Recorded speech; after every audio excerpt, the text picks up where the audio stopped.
Herkese yeniden merhaba arkadaşlar. Yeni bir videoma hoş geldiniz.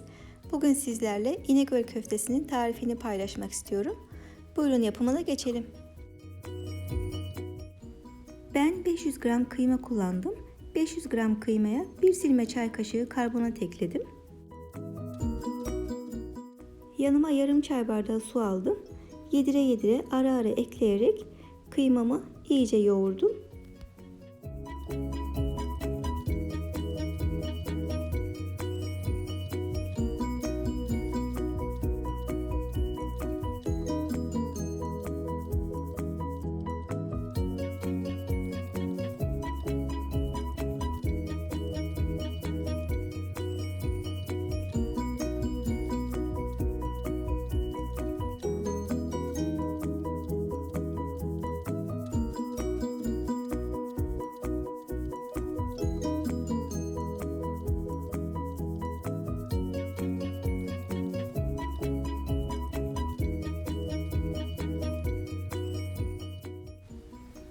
İyice yoğrulan kıymanın üzerini kapatıp bir gece buzdolabında beklettim. Bir gece dinlenen köfteye 2 çay kaşığı tuz, 1 adet rendelenmiş soğan ekleyip yine iyice yoğurdum.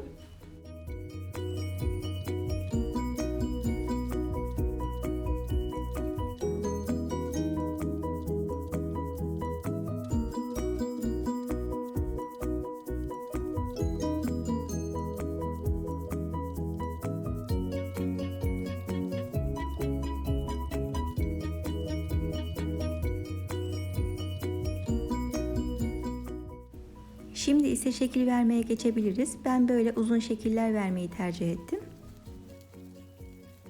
Bu arada şekil vermesi kolay olsun diye ara ara elimi suyla ıslattım.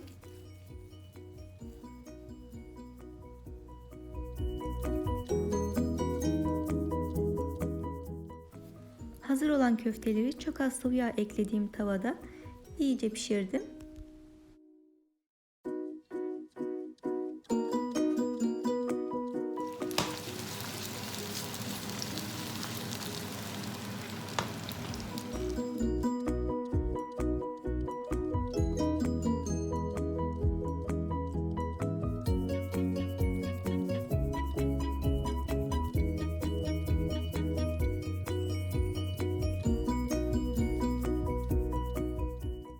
Gördüğünüz gibi köfteler çok güzel bir şekilde pişti.